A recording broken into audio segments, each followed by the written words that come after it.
여러분 안녕하세요. 행복나무 채널의 행복나무입니다. 자, 오늘은 뭘 할까 고민이 상당히 많았습니다. 그래서 제가 지금 이틀을 쉬었죠. 이틀인가? 네, 사흘 쉰 것 같은데 뭘 할지 고민이 많았습니다. 그동안 연말연시 지나느라 피곤하기도 했고 뭘 할지 고민이 많아서, 자, 보시는 바와 같이 보험금 청구 시 필요 서류에 대해서 오늘은 잠깐 이야기를 할까 합니다. 사실은 뭐 어제 오늘 그 보험금 청구 관련해서 문의들이 좀 있어서 오늘은 이 부분을 하려고 합니다. 길게는 안 할 거고요. 오늘은 보험금 청구권 여러 건이 있는데 그 중에서도 오늘은 여러분이 가장 많이 질문하시고 찾아보시는 바로 이겁니다. 의료비 청구에 대해서. 실손 의료비 가입하신 분들 많으시고요. 실손 의료비 때문에 청구하시는 분들이 많으신데 그 부분에 대해서 제가 오늘 간략하게 설명하도록 하겠습니다. 자, 의료비 청구요. 조금 간이 이렇게 해야 좀 모양이 좀 나오겠네요. 자, 의료비 청구를 하기 위해서 병원 갔다 오시면은 뭐 기본적으로 제일 첫 번째는 의료비 계산서는 다 받아오십니다. 의료비 계산서가 있어야지 얼마를 병원에 지불했는지 아실 수 있죠. 알 수 있기 때문에 의료비 계산서는 기본적으로 필요합니다. 그리고 의료비 계산서에 보시면은 급여 항목과 비급여 항목, 급여 항목 중에서 공단부담금과 본인부담금이 있는데요. 공단부담금은 건강보험공단이 부담하는 금액으로서 보험급여 파트 중에서 건강보험공단이 부담하는, 대부분 보시면 한 70%, 60%에서 70% 정도 금액이 되실 거예요. 급여 항목 중에. 일반적인 경우는 그렇고, 중증 환자로 중증이나 희귀병 환자로 등재되면은 5년 동안 5%만 지급하는, 5%만 부담하는 제도가 있죠. 그런 경우에는 이제 건강보험공단에서 95% 정도 책임을 지는데, 일반적으로는 약 한 65에서 70% 정도, 뭐 그 정도 선 됩니다. 대충 보시면. 그런데 거기에 이제 본인 부담금은 직접 병원에 내셔야 되는 금액이고요. 그걸 제외한 나머지 서류가 있어요. 나머지 서류가 뭐냐 하면은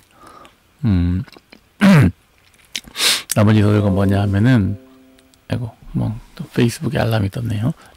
나머지 서류가 뭐냐 하면은, 나머지가 비급여 항목이 있어요. 비급여 항목은 여러분들이 본인이 전액 부담하는 내용인데, 그 비급여 항목이 있을 때는 의료비 세부 내역서, 뭐 진료비라든지 뭐 이렇게 하는데 그냥 의료비로 퉁칩니다. 자, 의료비 세부 내역서. 저는 의료비라는 말을 더 좋아합니다. 의료비 세부 내역서가 필요합니다. 그 이유는 급여 항목 중에 본인 부담한 거는 전액을 그 보험금 지급 대상에 넣습니다. 물론 이제 가입하신 실손 의료비의 세대에 따라서 전액이 지급이 되는 경우도 있고, 90% 지급되는 경우, 80% 지급되는 경우, 또는 70% 지급되는 경우, 또 뭐 노후실손 같은 경우에는 이제 공제하고 또 지급되는 몇 퍼센트, 이렇게 70% 정도 지급되는 뭐 이런 경우도 있습니다. 이런 경우는 있는데, 비급여 항목 중에는요, 필수적으로 필요한 치료 재료대라든지, 필수적으로 필요한 치료 재료대, 그러니까 이제 치료를 위한 재료, 수술 시 들어가는 재료들, 그런 것들이라든지, 또는 이제 그런 것들은 이제 포함되는, 또는 이제 주사 비용이라든지, 또 특수한 진료를 위한 검사 비용 같은 것들, 그 다음에 이제 서류를 발급받기 위한 발급 비용, 뭐 이런 것들이 좀 들어갑니다. 그 중에 이제 서류 발급 비용은 전액 보험 면책 사항이고요. 실손 의료비 면책 사항이고요. 그 다음에 이제 뭐 주사 중에서도 영양제라든지 이런 게 이제 직접적인 치료와 관련이 없는 것, 관련이 없는 것들이 있어요. 그래서 관련이 없는 것들은 제외하기 위해서 그걸 확인하는, 그리고 치료 재료대 중에서도 필수로 치료를 하기 위해서 필수로 들어간 재료대가 있지만 그 이외에 부가적인 재료대 같은 것들이 있을 수 있고요. 그다음에 이제 뭐 병원 특히 정형외과 쪽 그 치료 받으시게 되면 이제 보조기 같은 것들이 있어요.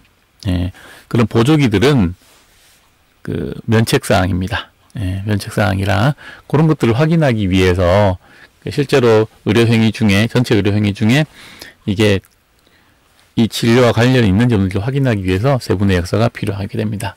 그래서 그 비급여 항목 있으시면은 그냥 세부 내역서 그냥 발급 받으세요. 세부 내역서 무료로 발급해 줍니다. 그리고 이제 약제비 계산서. 약제비 계산서. 예, 보통 요즘에는 약 봉투에 약제비 계산서가 이제 인쇄가 되어 있는 경우가 대부분이고요. 따로 아니면은 이제 한 번에 약국 갔다 온 거 한 번에 하시게 되면 따로 이제 용지에다가 쭉 날짜별로 쭉 이제 출력을 해주는데 그런 것들 계산서 하시면 되고요. 그다음에 이제 그 상병 코드를 확인할 수 있는 서류가 필요한 경우가 있어요. 그래서 이제 입원일 경우에는 50만 원 이상이면 진단서가 필수입니다. 예, 진단서가 필수고 입원 같은 경우에는 상병 코드를 확인할 수 있는 서류가 반드시 필요하고요. 통원 같은 경우에 3만 원 이하인 경우는 상병 코드 확인할 수 있는 서류가 제외됩니다. 근데 이제 3만 원을 초과한 경우는 이 상병 코드를 확인할 수 있는 서류가 필요한데 가장 대표적인 서류로는 진단서가 있죠. 근데 진단서는 가급적이면 여기 2번에 50만 원 이상 진단서 필수로 돼 있죠. 2번 50만 원 이상 아니면 진단서는 굳이 안 하셔도 되고요. 뭐 50만 원이 넘는다 하더라도 진단서 안 넘는다고 해가지고 보험금을 지급하지 않는 건 아닙니다. 근데 보통 이제 금액이 말이 50만 원인데 조금 더 크다 그러면 진단서는 예, 첨부하시는 게 맞습니다. 진단서 보통 병원에 따라서 뭐 만 원, 2만 원 이렇게 받긴 하는데 금액이 커지면 진단서 있으셔야 될 겁니다. 그리고 이제 가장 저렴한 게 초진 차트 복사하면 되는데 초진 차트 복사를 해주는 병원도 있고 잘 안 해주는 병원도 많습니다. 이 병원들이 서류 장사를 좀 해요. 그래서 이제 그렇게도 하고 그다음에 이제 소견서도 이제 이분이 어떻게 다쳤다 아니면 어떤 질병으로 인해서 어떤 뭐 증상을 호소해서 우리 병원에 내원해서 진료를 받고 치료를 받았다. 요걸 확인할 수 있는 소견서 또는 이제 그 비급여 항목 중에 주사 영양제 여러분 가끔 맞으시는 경우 있죠. 근데 그 영양제가 보통 이제 탈수 같은 경우 있을 경우 이제 영양제 처방을 하는데 이분의 치료를 위해서 반드시 이 주사제, 영양제 뭐 이런 것 그다음에 뭐 어떤 특수한 약제들 일반적으로는 이제 치료에 쓰지 않지만 뭐 치료를 반드시 이 환자의 상황에 따라서 상태를 호전시켜서 치료를 하기 위해서 반드시 필요했다라는 걸 확인하기 위해서는 소견서가 필요한 경우 있죠. 그런 경우도 소견서 필요하고요. 일반적으로는 진료 확인서면 됩니다. 진료 확인서도 거의 돈을 받질 않아요. 진료 확인서 이분이 어떠한 이유로 병원에 와서 진료를 받고 갔다. 진료를 했다. 뭐 이런 거 입퇴원 확인서에도 상병 코드가 기재되는 병원도 있고요. 그다음에 이제 처방을 받으셨으면은 처방전에는 반드시 상병 코드가 기재가 되도록 되어 있습니다. 그래서 처방전에 코드가 기재되어 있으면 가장 좋은 거고요. 제일 편하시고 만약에 이제 그 입원 치료를 받으셨는데 퇴원할 때 입퇴원 확인서를 받게 되시는데 입원 일당 같은 거 받으시려면 입퇴원 확인서가 필요한데 이 입퇴원 확인서에 이 상병 코드가 기재되어 있으면은 아주 감사한 일이죠. 근데 요즘 병원들이 서류 장사를 위해서 입퇴원 확인서에 코드를 입력하지 않는 병원들이 상당히 많습니다. 그래서 접수 수납하는 곳에서 원무과 쪽에서 좀 질문을 해서 그런 서류가 있는지 확인을 하시는 게 중요하다고 생각합니다. 통원 같은 경우에 3만 원 이하는 이런 서류가 필요 없는데 3만 원 초과하게 되면은 이런 서류가 필요하다. 그렇게 알고 계시면 되고요. 다음 입퇴원 확인서. 입퇴원 확인서는 왜 필요하냐? 이 4번에서 말하는 입퇴원 확인서는 상병 코드 때문에 그랬던 거고요. 5번에서 말하는 입퇴원 확인서는 입원했다가 입원 치료 받으시고 퇴원하신 경우 그 입원 일당이 필요한 경우도 있고요. 입원 일당 이외에 그런 게 있습니다. 물론 뭐 입원 의료비 계산서에 보면은 날짜가 나와 있긴 하지만 정확하게 하기 위해서 입퇴원 확인서를 해서 상급 병실료 차액을 받기 위해서 실손 의료비 쪽에서는 상급 병실료 차액 때문에 이런 게 필요하고요. 또 응급실 같은 경우에는 응급실 차트 추가하셔도 되고요. 요즘은 또 응급실 내원비 이렇게 1, 2만 원씩 받는 거, 적게는 1, 2만 원, 많게는 뭐 10만 원씩 받는 것도 특약들이 들어가는데 의료비하고 상관은 없지만 요런 것도 필요하다. 이렇게 말씀드리고요. 그리고 신용카드 영수증을 제출하시는 분들이 상당히 많은데요. 신용카드 영수증, 그 신용카드 전표는 증빙서류가 아닙니다. 신용카드 전표에는 그냥 금액만 퉁쳐 있어요. 그래서 내용을 알 수가 없습니다. 그래서 요거는 증빙서류가 아니라는 거 명심하시고요. 그 다음에 이제 보험사별로 보험금 청구서 양식이 있습니다. 이 보험사별 보험서 청구서 양식에는 청구서와 개인 신용정보 처리 동의서 그리고 계좌번호가 포함된 돼 있는데 계좌번호는 이게 청구서에 기재를 하셔야 되고요. 보통은 이제 뭐 자동이체로 보험료를 납부하고 계시는 경우 보험금 수익자와 그 다음에 자동이체 계좌 예금주가 같다면은 같고 그다음 계약자 피보험자가 뭐 같다 뭐 이런 식이라면은 그냥 계좌번호 체크하지 마시고 그냥 자동이체 계좌 체크하시면은 자동으로 그쪽으로 입금이 되도록 되어 있습니다. 그리고 이제 9번째 항목에 제가 흐리게 해놨죠. 피보험자와 청구인의 신분증 사본 미성년자 생략 가능 이렇게 되는데 이게 이제 원칙은 이런데 실질적으로는 피보험자와 청구인의 신분증 사본은 거의 사용하지 않습니다. 그냥 요즘에는 온라인으로 접수하는 경우도 많아서 온라인으로 접수하게 되면은 누군지 확인이 다 돼요. 우선 본인 확인하고 들어가기 때문에. 그리고 이제 보통 이제 고객센터 창구 쪽으로 가실 때 피보험자 청구인 누군지 확인하기 위해서 요청을 하게 되고요.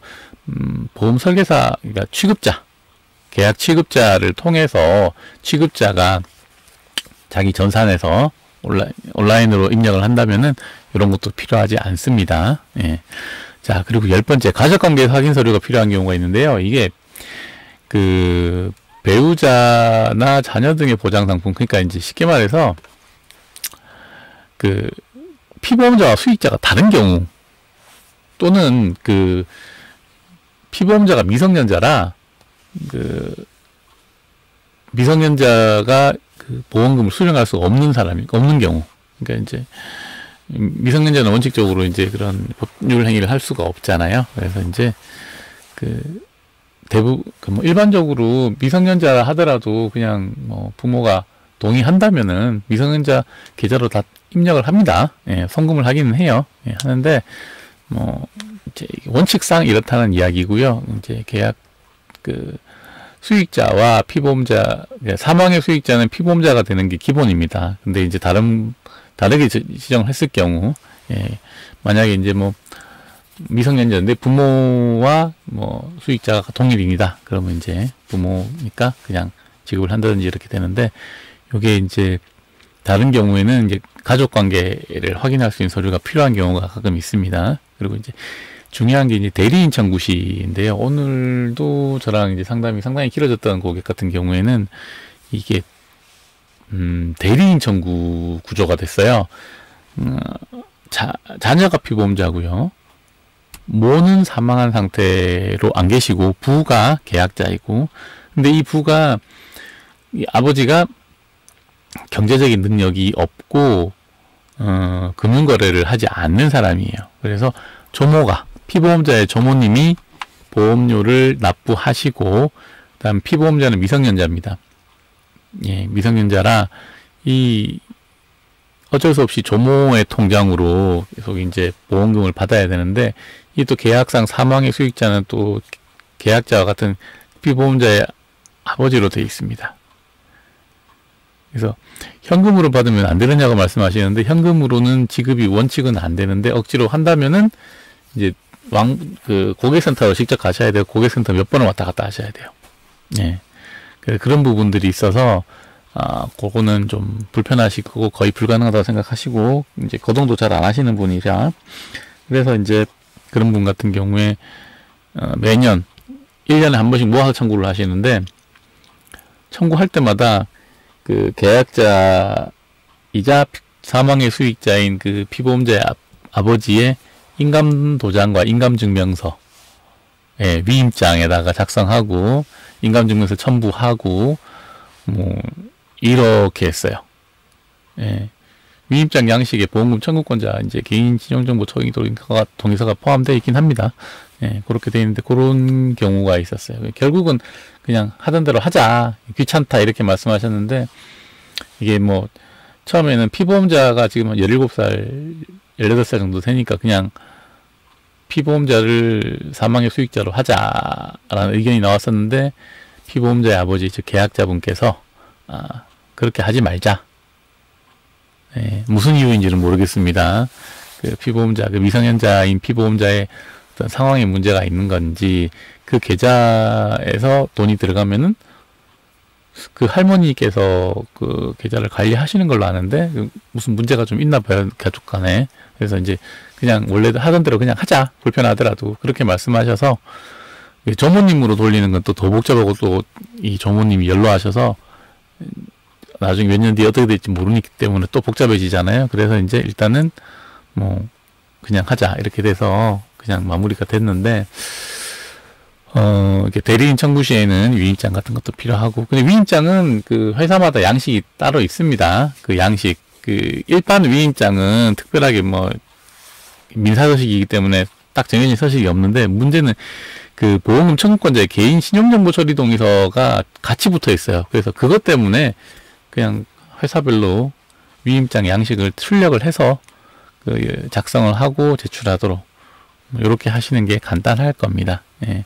그 위임장 관련해서는 나중에 이제 사망 보험금 수령 때 많이 이제 이야기가 되는데, 그런 것들은 이제 이게 요즘에 그 신용정보, 개인 신용정보 처리 동의서 때문에 위임장이 각 회사별로 양식이 딱 정해져 있어요. 그래서 뭐 그런 거 사용하시면 될 것 같고요.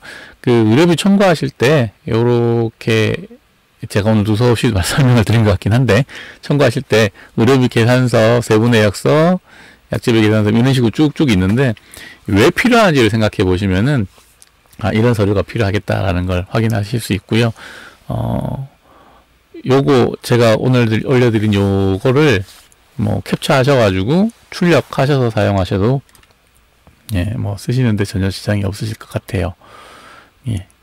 오늘은 짧게 한다고 했는데 또 17분 넘어가네요. 아유, 제가 짧게 끊는 게 참 잘 안 됩니다. 자, 1월달 그 구독과 카페 가입 이벤트 진행 중에 있습니다.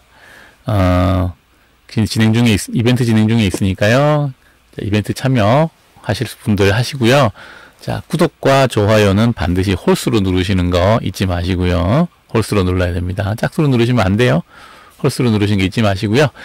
자, 오늘 제 방송 들어주셔서 감사합니다. 오늘 인사드려야 되겠네요. 예, 수고하셨습니다.